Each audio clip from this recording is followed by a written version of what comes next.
Let's start with this word biohacking. In honor of Esprey and all the other biohackers that invented it in Silicon Valley, why?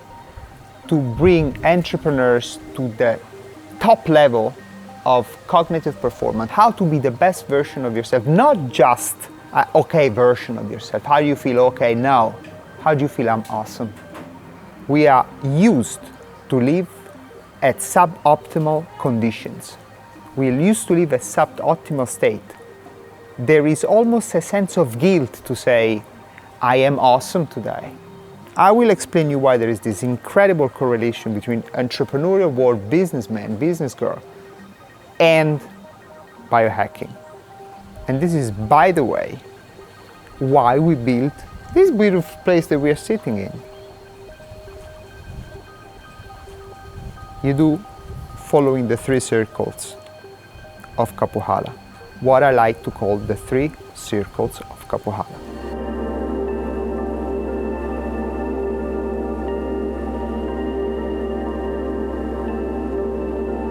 The first one is nutrition, eating. And you can break the nutrition part, the eating part, in 3 parts. Plant-based. Plant-based, I can tell you, it's not inferior to an animal diet. It creates biodiversity in your gut bacteria. It makes you poop like God and you become God. Number 2, eat intermittently. So allow space between meals. Stay as fasted as possible for as long as possible. These guys of the fasting is the ultimate biohacking. Don't just eat 10 times a day. Eat once. That one time that you eat, you will enjoy fully. In the rest of the day, your body will detoxify.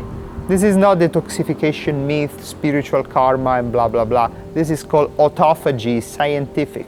The moment you don't eat, your body starts reorganizing.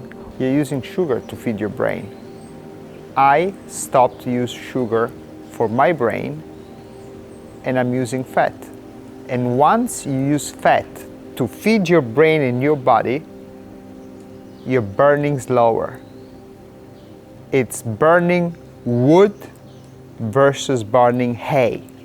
The sugar, rush, burn, boom, and then you need it again. The fat takes a long time to burn. Third pillar is eating mindfully. So if you're just throwing it in, what is the difference of having sushi or seitan or steak? Or it's just a small act of dopamine comparable to the orgasm in sex. You don't need to overeat. You just need to eat when you're hungry.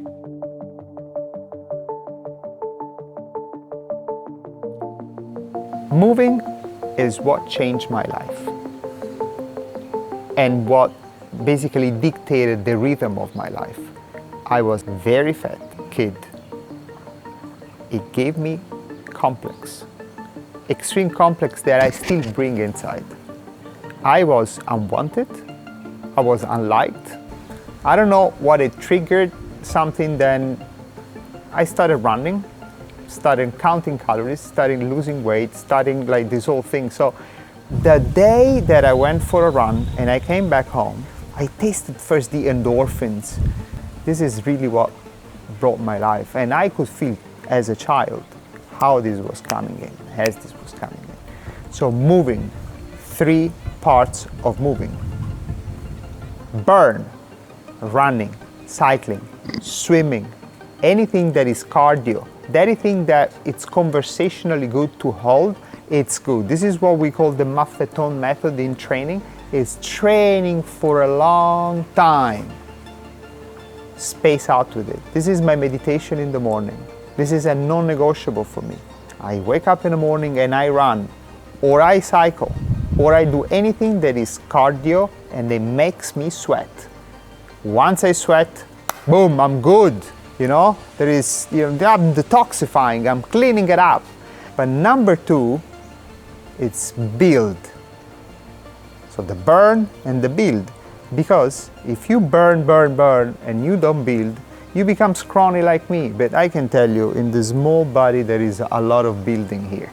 So to keep it, after you do these all drills, and you burn in the morning, then you build, and then you bodybuild, and then you lift weights, and then you do high intensity training, you need to fix.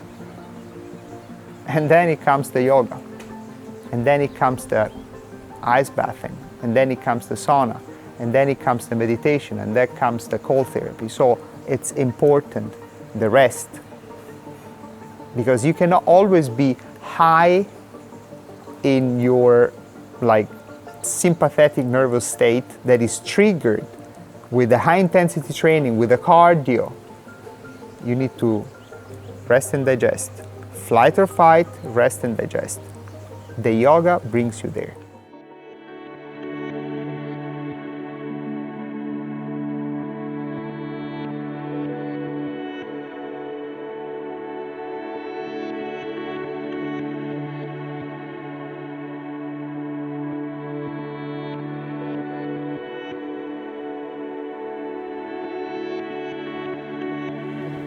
And then the last part.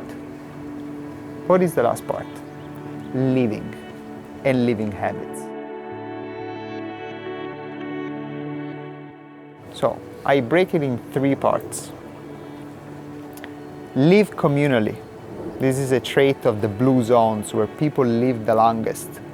Stay with people.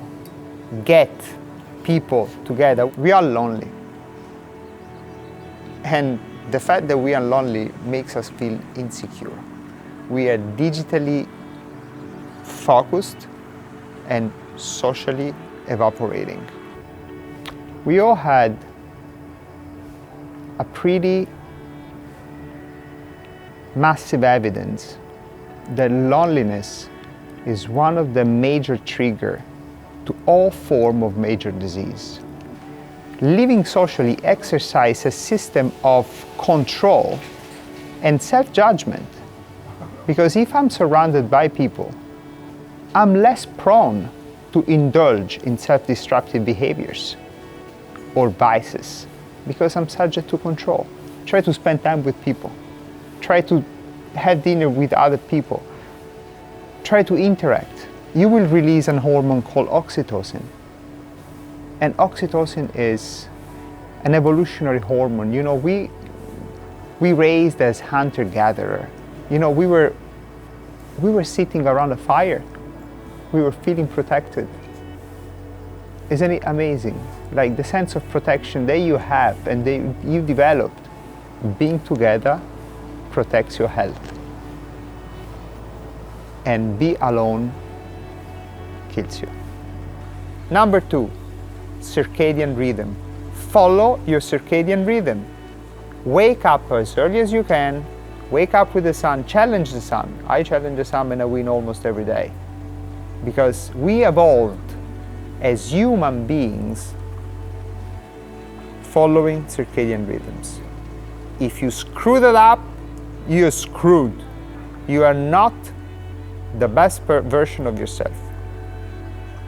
Follow the sun. Number 3, sleep. Sleep is one of the most underrated things ever. Sleeping is crucial. Sleeping deprivation has been correlated with a ton of disease, brain alteration, cognitive deficiencies, you name it. Don't feel guilty. Sleep faster. Don't feel guilty. You know, we live in the society of, oh, I'm cool because I sleep less. Sleeping is crucial. So, 3 nice rules for living. You put it all together, it's 9 principles all together. 3 in the eat, 3 in the move, 3 in the live.